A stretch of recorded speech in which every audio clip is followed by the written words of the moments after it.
moment together. And allow your eyes to close.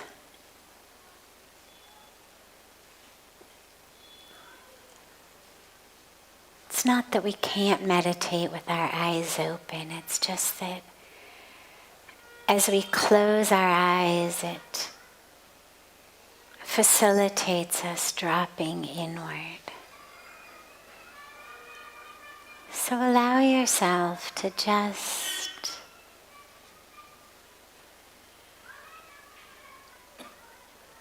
drop deeply inside.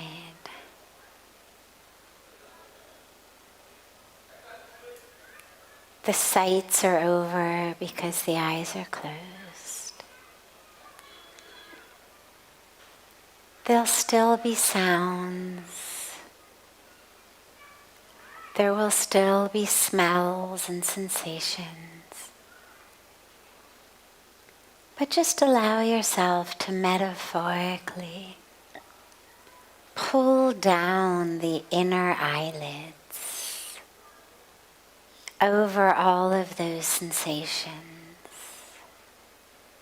Just unhook your awareness from all of the constantly changing sounds and smells and sensations of the outer world. And turn that awareness from focusing outward to focusing inward. So you're not dulling the senses. You're just changing the direction.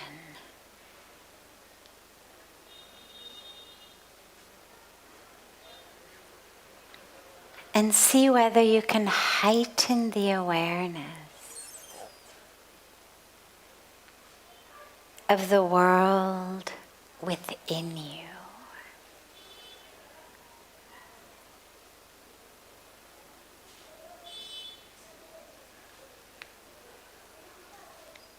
What does it feel like right here, right now, in this very breath,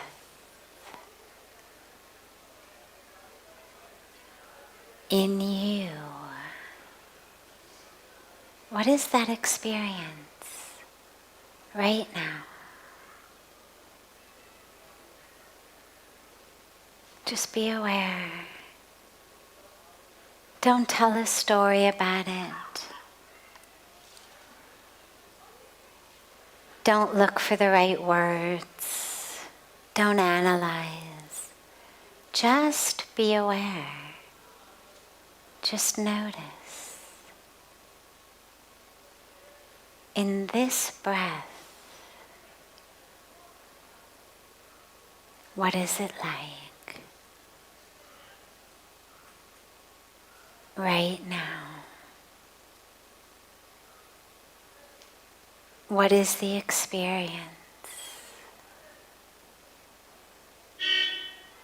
What is the awareness? And just keep going back inward. There will always be a lot to distract you,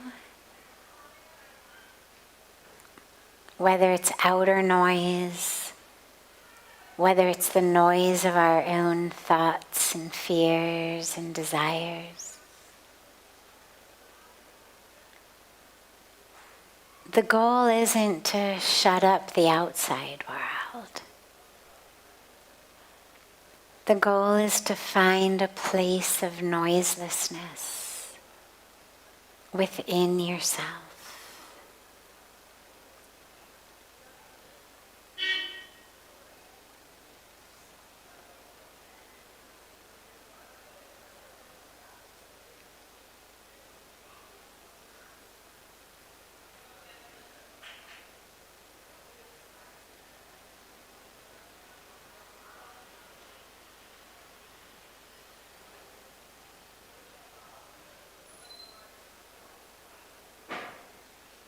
If you find the mind wanders, just bring it back to your breath. The breath is a beautiful thing to anchor the awareness in.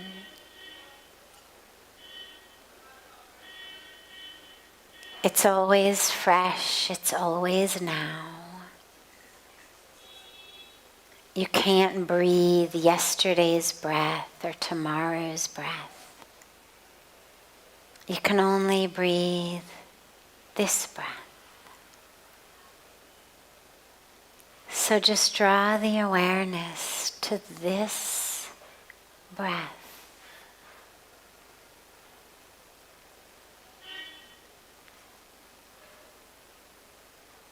Can you be fully aware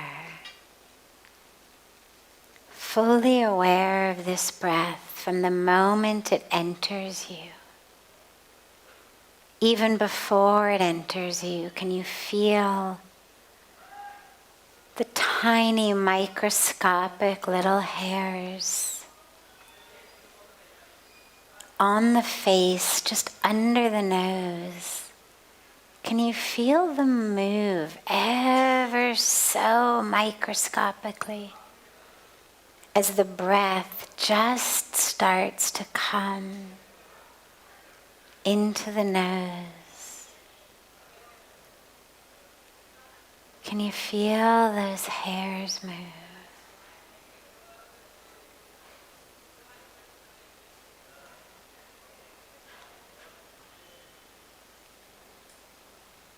Can you feel the breath flowing in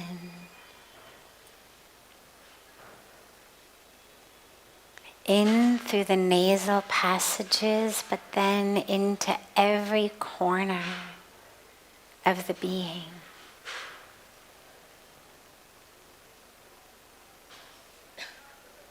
Feel that breath flowing into every cell.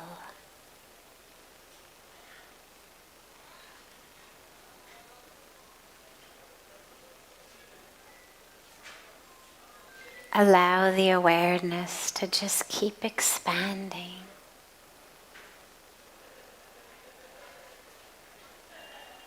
As you feel the breath in every cell of your being.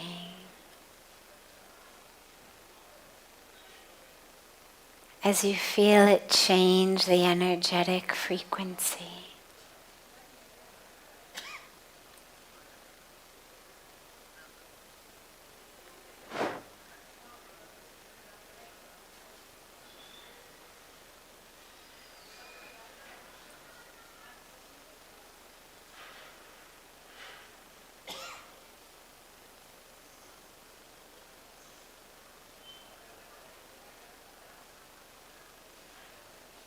Now see if you can go a step backward or a step higher based on how you envision it. Can you be the one who is aware that you are aware of the breath? So instead of being anchored in the awareness of the breath, can you now be anchored in the awareness of the one who is aware that you are aware of your breath? It's just another step removed, another step deeper.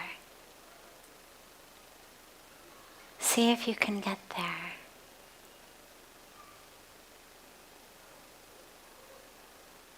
How do you know that you're aware of your breath?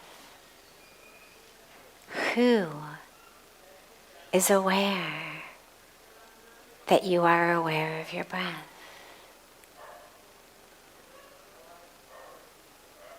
Anchor in that consciousness.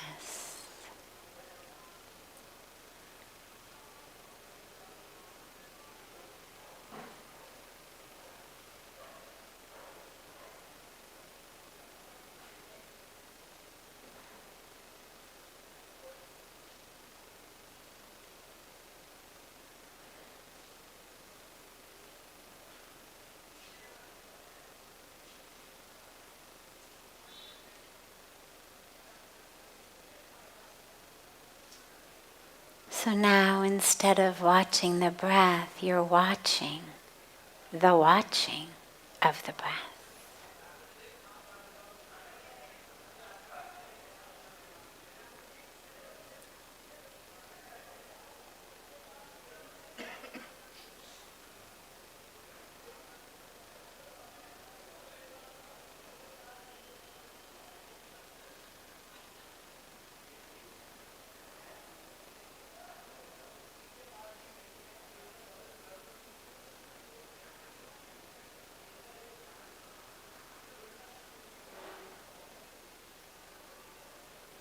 And then see if you can go even one more step. Take another step back or another step up. Can you be the one who is aware that you are aware, that you're aware of the breath?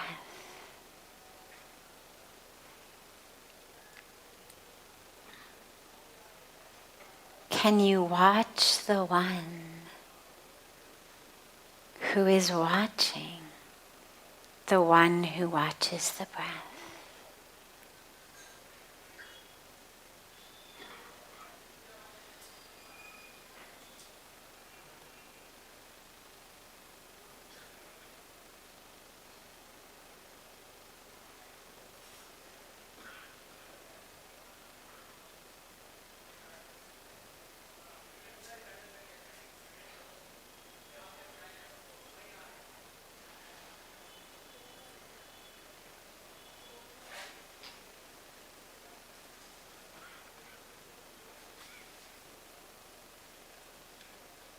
If the mind wanders, don't fight it.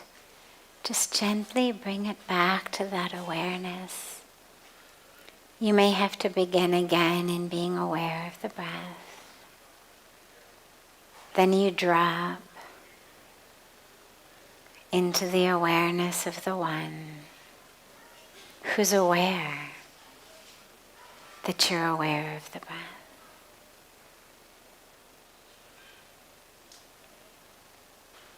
And then you drop into the awareness of the one who's aware that you are aware that you're aware of the breath.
Slowly and gently bring the palms of your hands together at chest level in Namaste. And rub the palms of your hands gently against each other.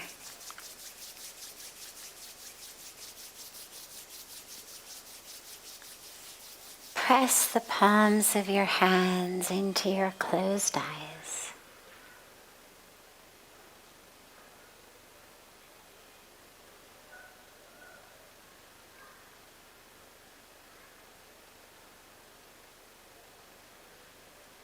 Slowly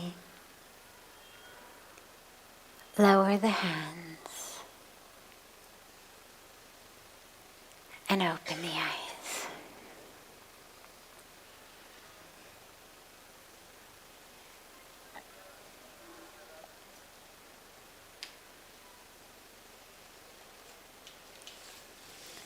Welcome. Satsang.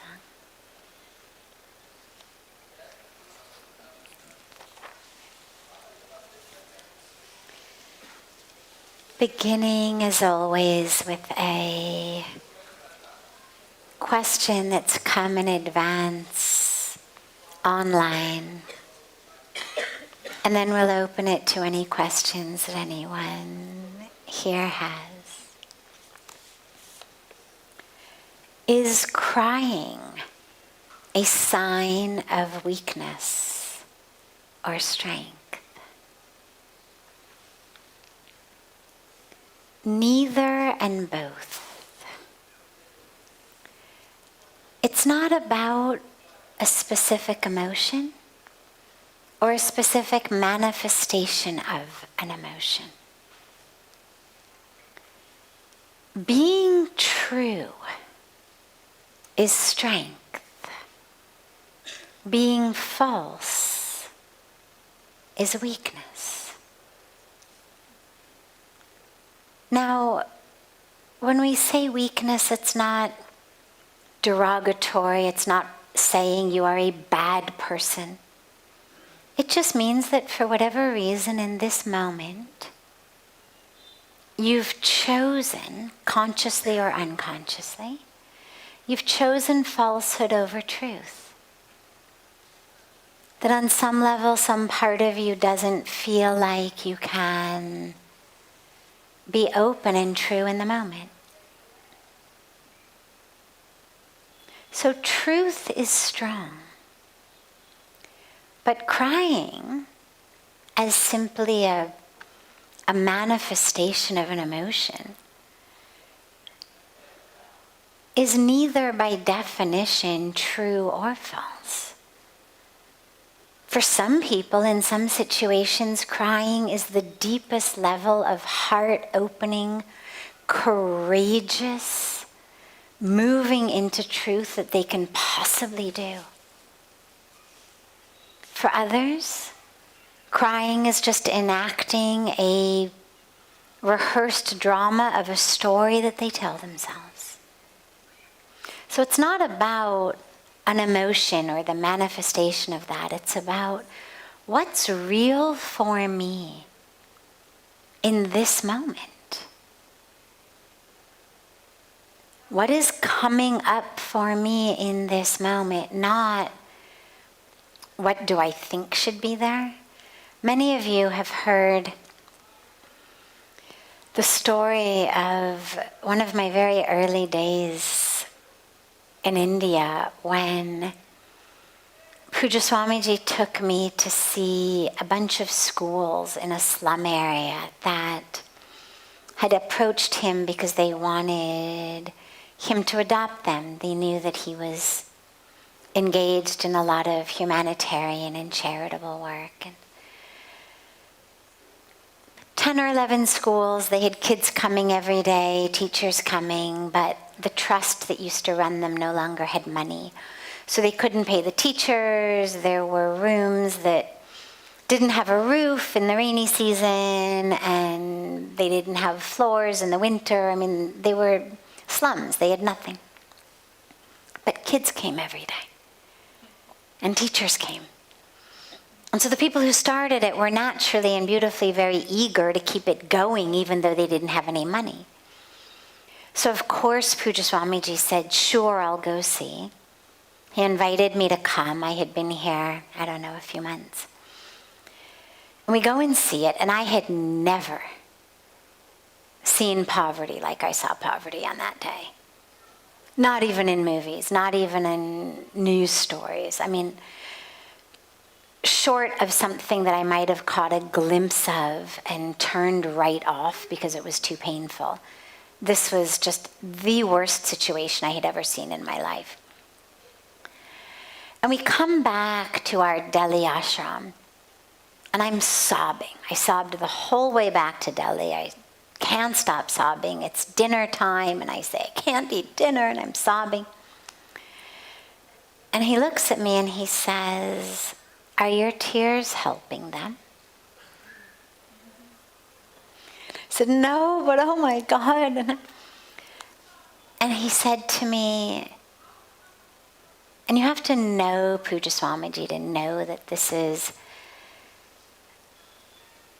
love in words. It can sound harsh if you don't know him. He's the most tender, compassionate, present, love-filled being on the earth. And when we are in the throes of illusion, he is like a knife that just cuts right through it. But it's a surgeon's knife. So it's the knife that's there to actually save your life, not hurt you. And he says to me, your tears are only helping your own ego. He said, you're able to say to yourself, God, look what a compassionate person I am. See, I'm crying. See, I can't eat. See, I'm so compassionate. He said, it's not actually helping any of the children. He said, if you really want to help them, stop crying, eat dinner, go to sleep, and wake up at 5 o'clock tomorrow morning and figure out how you're going to raise enough money for us to sponsor all of those schools. So in a situation like that, the crying for me, even though my heart felt like it was breaking, I mean, it was certainly true in the moment in terms of my sadness, it was much more me in the drama of myself on a very deep spiritual level. It was me and my ego drama of the one who's identified with the victim and with the poor kid and, you know, oh my God, can someone please just give me a hug because I feel so bad for these kids. And he saw that right away, that under the guise of look how compassionate I am, that actually it wasn't about them, it was about me. And if I wanted to do something for them, he gave me the equation. As far as myself, well, he brought me the healing and the transformation that ultimately enabled me to move beyond that, or move through that sense of heart breaking in that identification. But so that's an example where the tears were not true in that moment in terms of what they were theoretically being shed for. My highest truth was not in crying more for the kids.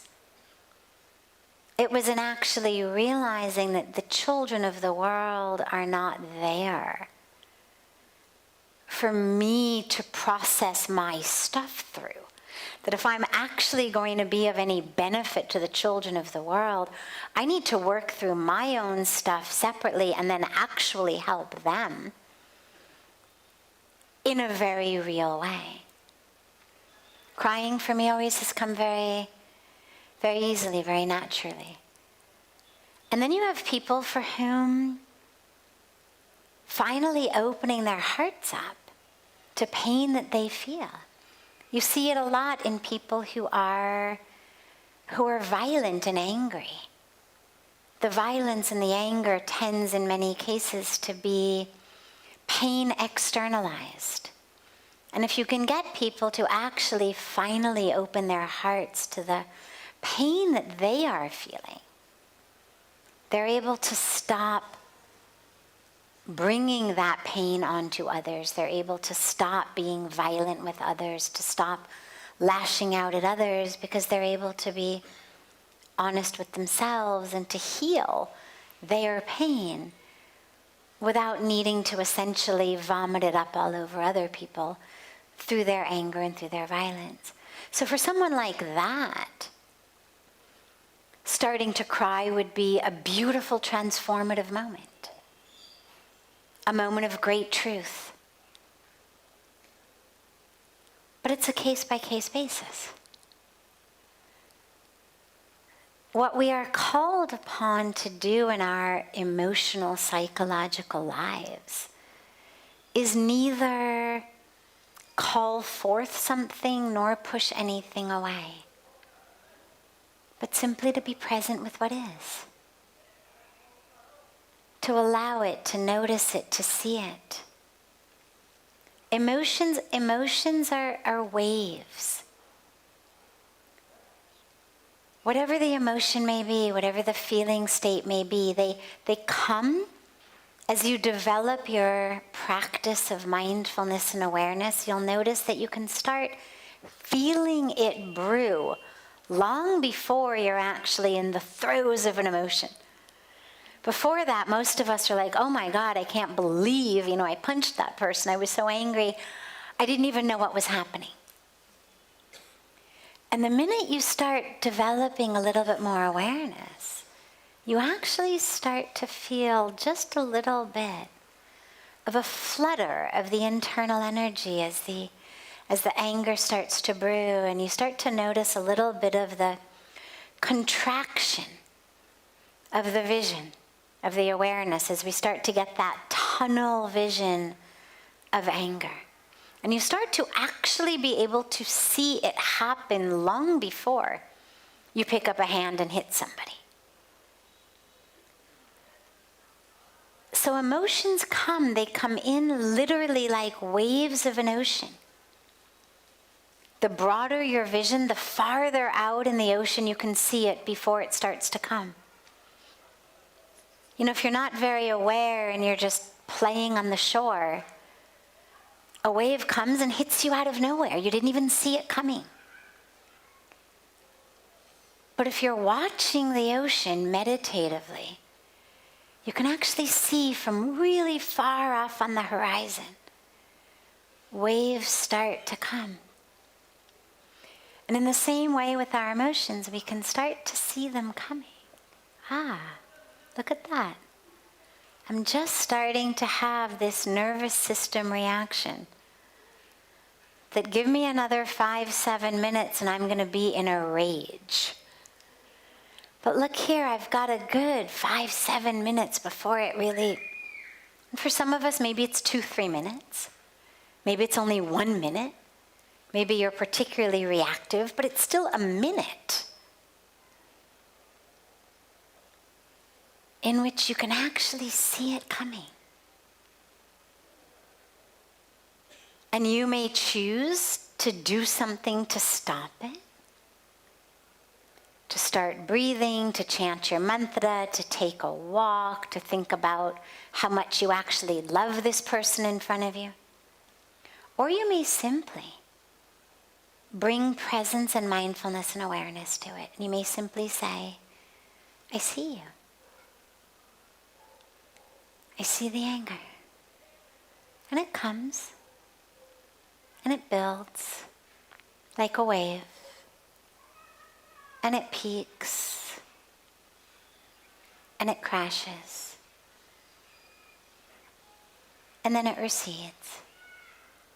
And you can actually just watch it. Anybody who thinks that their emotions overtake them is someone who's never actually watched it.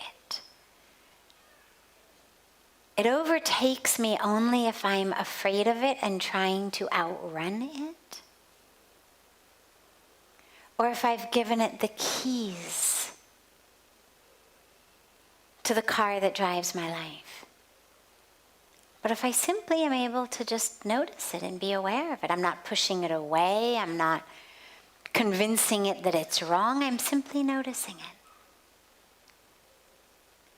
So that's what we are called upon to do with our emotions, is just notice them. And again, in the ones that are troubling patterns, we look for ways to work with them, with a mantra, with an affirmation, with some injection of truth into that, whether in a question form, whether in a statement form, but just not necessarily letting a script keep repeating itself. And so whether it's tears, whether it's laughter, whether it's joy, whether it's ecstasy, whether it's whatever it may be, the emotion in and of itself is never weak or strong. The only question to ever ask yourself is, how true am I in the moment?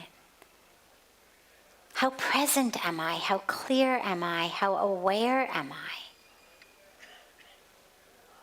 Or how much am I running or hiding?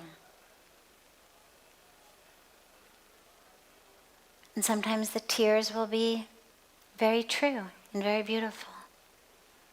Clearing our sight, right? I think of them like the washer fluid for my eyes, right? If your car's windshield is really dirty and dusty, you pull the thing and all this washer fluid sprays on it, and then the windshield wipers clean it off. And I think of tears like that washer fluid. And you blink a few times and your sight gets cleared. And sometimes they're just part of a drama. And you'll feel it, you'll notice it.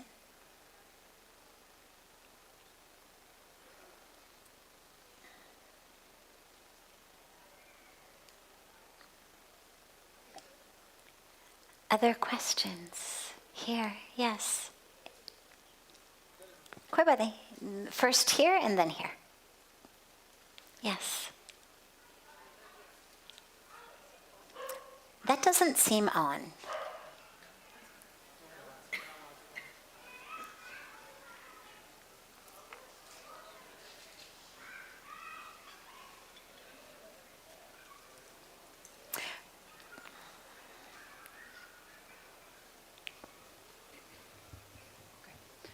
It's a question about reincarnation. You use the metaphor of the ocean as consciousness and the wave as an individual arising. But what then is with reincarnation? When our wave is crashing down, we are ocean again. So is there an individual line of reincarnations, or is it a spiritual ego? Or are we arising out of the big consciousness, putting together totally new, only for experience? Great question.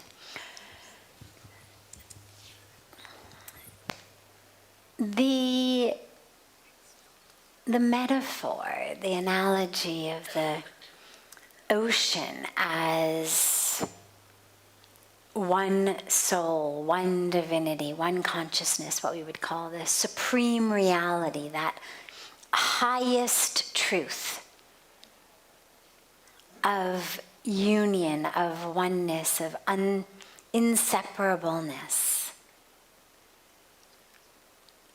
of the divine. If we call that the ocean, and the waves are this particular individual life. So this is a metaphor I use a lot. But it's an imperfect metaphor. One of the ways it's imperfect is that our oceans are not infinite. But even if we can envision an infinite ocean, it's still not perfect because of exactly what you just mentioned, which is in an actual ocean, the molecules of water in each wave are really linked together only for that wave. Then they go back into the ocean and they separate. And they may never come together again in a wave. Whereas when we speak about our Jiv Atma, our individual soul, arising like a wave out of Paramatma, the supreme soul, the supreme consciousness, it's definitely an experience of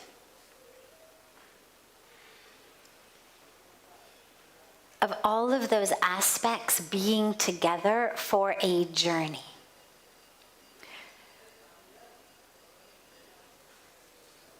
They come up as a wave, they go down, but then when they rise as a wave again, it is that same configuration.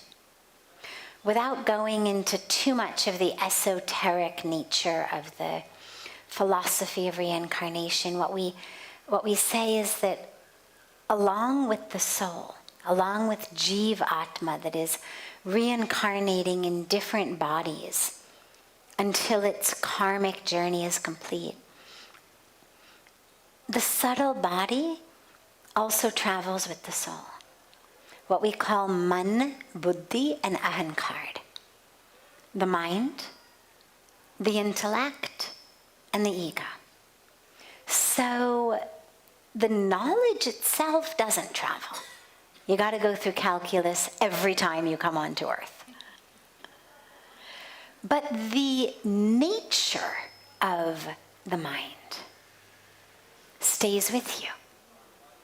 And this is why we emphasize what we call sanskaras, impressions, or what we could think of scientifically as neural networks, neural patternings, except the networks and the patterns exist very physically in the neurons, whereas the sanskaras exist in the energetic subtle body.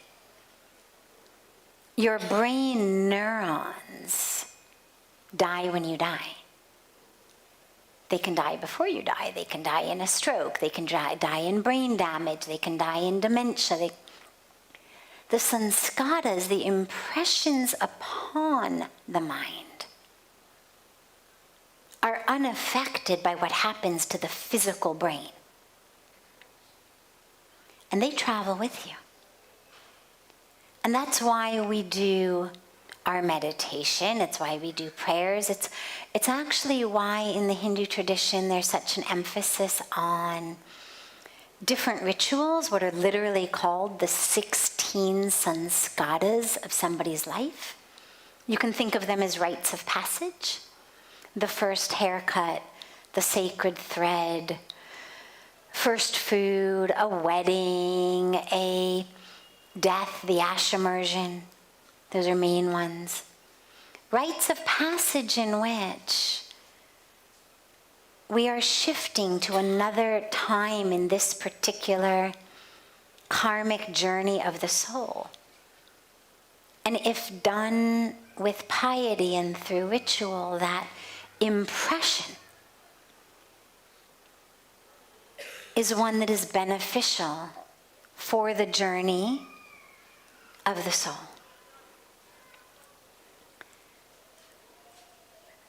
So that's mind, the intellect, the ego, same thing. It's why we work with our ego.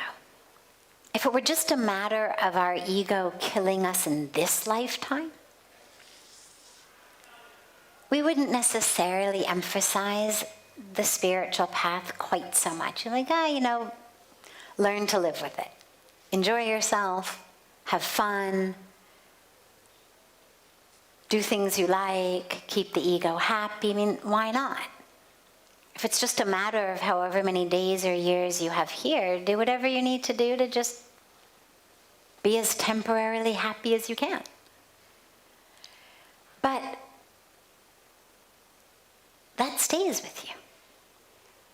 And so this is why, when issues with our ego arise in our spiritual work, the instinct, of course, is always to just run away from them. Like, that's not fun work.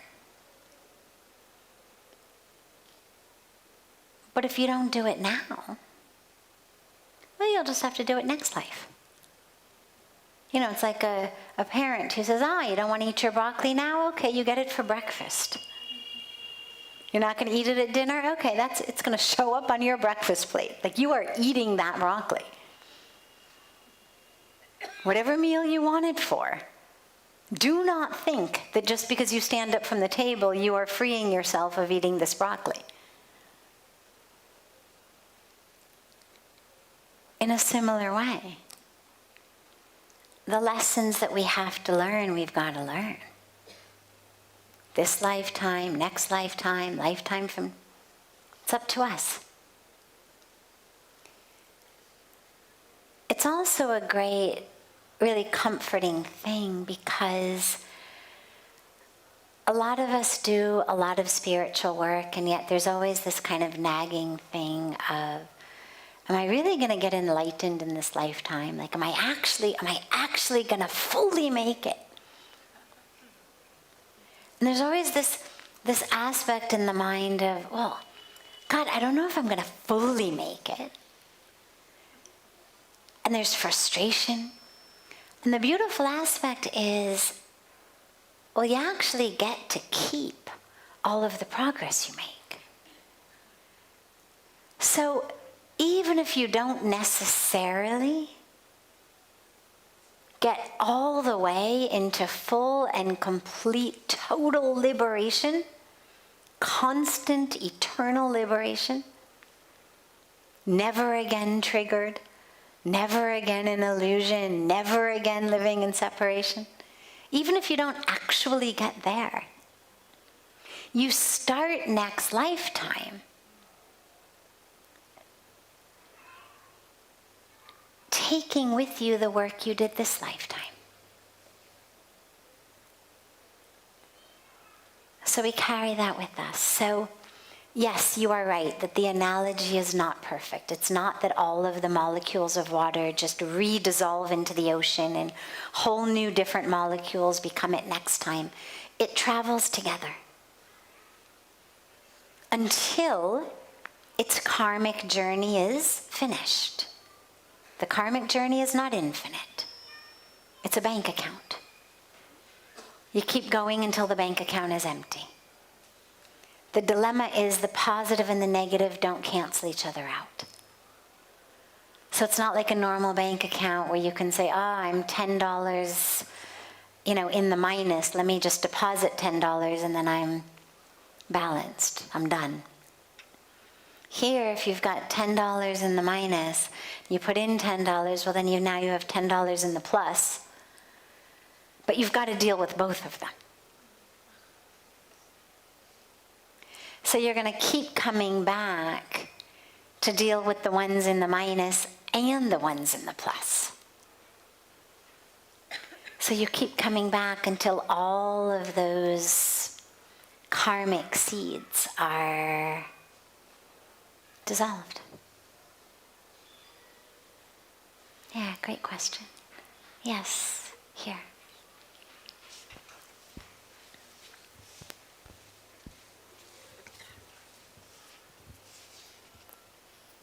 Thank you. How can we be a clear channel for divine knowledge and let God speak through us? Beautiful. So, how to become that clear channel so that the divine can speak and move and act through us? Just by emptying ourselves. That's all it is. This microphone that Karuna's taking around, it's a great mic. Good quality. Works well. But if we leave it outside, especially if it rains, but even if it doesn't rain, even if it's just dusty and the pollen and there's construction work going on and so there's all kinds of stuff in the air, well, it's going to get full of all of that dust. It'll get waterlogged with just regular moisture, the dew in the air. And then you go to try to speak in it and it sounds like... Well, it's not the mic that's a problem. It's just that it's clogged. It's clogged full of sand particles and dust and pollen and water. And it just needs to be cleared out. It's not that you need to throw the mic away. You just need to clean it out. And that's the same thing with us. The issue with us is what clogs us up is our own mind's way of thinking. So what clogs us up is the mind saying, this is who you are. This is how it is. This is how it should be. All of these preconceived, very strongly held ideas of who I am, what I need, how the world should be, what is right and what is wrong. It's sort of the world according to me. My way of understanding myself, my way of doing things, who I am. And that's why, when we do the sacred fire, the yajna, it's why we do it every day, twice a day. It's an opportunity. Just, you throw the seeds, just empty me.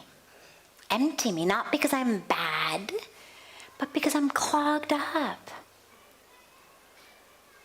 I've spent decades telling myself over and over again how things are, who I am.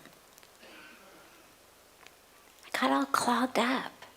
There's no room for grace to flow through me because I already know how it is. So I've got to let go of how I think it is. It's that beautiful teaching of the clean slate, the tabula rasa, right? That until and unless you are a clean slate, the divine cannot create art on you, with you. You've got to first clear away that which is already covering the surface. So I know for me, on a really personal level, my prayer always, as I bow down to God every day, many times a day, whether I'm bowing in the temple in my room, bowing to Ganga, bowing to Pujya Swamiji, bowing in a temple, wherever it may be, the prayer is always, empty me, just empty me. Not because it's bad or wrong, but just because it's clogging. It's there, it's taking up space. And you just offer, you just bow and you offer, and you bow and you offer. And you start to notice in your life ways of thinking that take up space. You meet someone and suddenly there's a judgment, there's an assessment, there's an analysis, and you realize, wow, I've just lost any opportunity to have a flow of grace with this being in this moment. Because I am so clogged with my judgment, my assessment, my analysis. Who I think this person is, what I think they want in them, whatever it may be. And it's how we move through the world. If I move through the world thinking that the world is a certain way, thinking I'm a certain way, thinking I'm looking for a certain thing, clogs us. I mean, if you walk down a street and you're hungry, and they've done these studies. Those of you who come to Satsang a lot know that I love these psych studies. They've done these studies. You take all sorts of different people and you prime them and trigger them in different ways, and then you get them to walk down the same street. So you take one group of people who haven't eaten, like you create a situation where they come right at lunchtime, but they haven't eaten lunch yet. And they walk down a street. Then you get different people, different groups, and you trigger them and prime them in different ways. And at the end of the street, you say to them, what did you notice? Those who are hungry noticed restaurants. Right?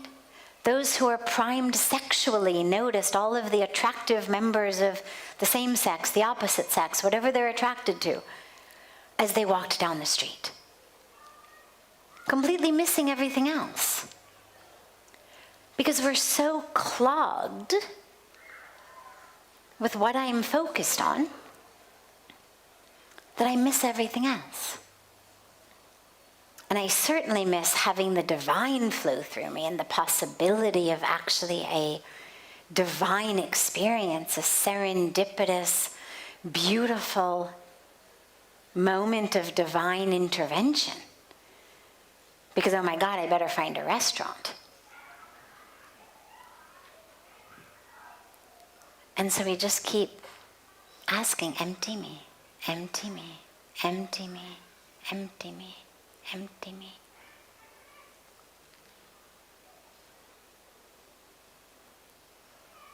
Beautiful.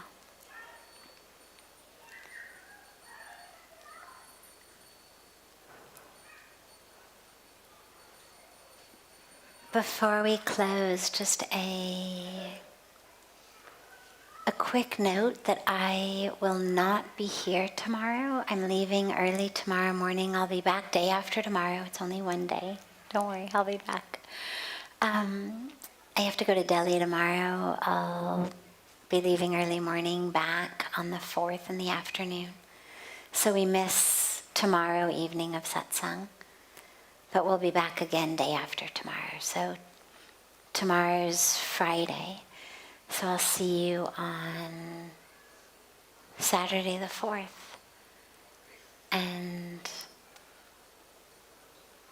if you didn't have a chance to ask your question tonight, feel free to bring it in day after tomorrow, or feel free to get it to any of our beautiful Seva team who's here.